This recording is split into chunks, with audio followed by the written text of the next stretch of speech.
আপনাদেরকে আসলে একটা জিনিস জানাবো, সেটা হচ্ছে গরু আপনারা যে কিনবেন কি কি দেখে কিনবেন।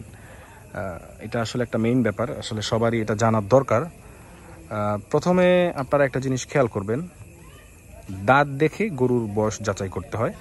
সর্বোচ্চ মানে কমপক্ষে 2 বছর যে গরুর হবে সেটা আপনারা কিনতে পারবেন।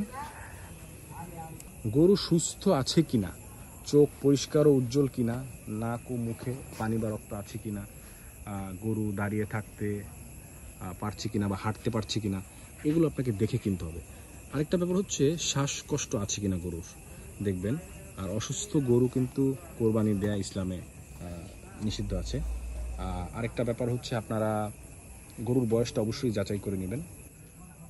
গরুর শরীরের গঠন ও স্বাস্থ্য এটা দেখে নেবেন। গরুর শরীর যদি ভারসাম্যপূর্ণ ও হেলদি কিনা, পা, পিঠ, লেজ, কান, চোখ সব অঙ্গ ঠিক আছে কিনা, তারপরে হচ্ছে এগুলো দেখে কিনবেন। ইনজেকশন মানে স্টেরয়েড দেওয়া নাকি এটা আসলে একটু দেখে কিনতে হবে, বিকজ গরু অস্বাভাবিক মোটা দেখলে সন্দেহ করুন।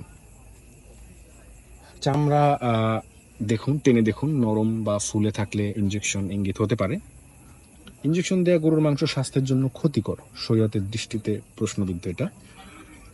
আরেকটা ব্যাপার মানে সব থেকে ইম্পর্টেন্ট, সেটা হচ্ছে হাটের দালাল থেকে সাবধান থাকবেন।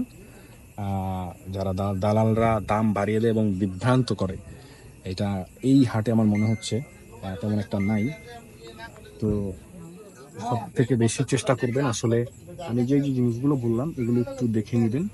আর একটা জিনিস হচ্ছে গরুর গায়ে ক্ষত আছে কিনা এটা একটু দেখে নেবেন। অথবা কোনো গরু দেখা যায় যে নামাতে গিয়ে গরু পা ভেঙে যায়, অথবা যে কোনো একটা প্রবলেম হয়, ইনজুর্ড হয়, এই জিনিসগুলো একটু দেখে কিনতে হবে আমাদেরকে।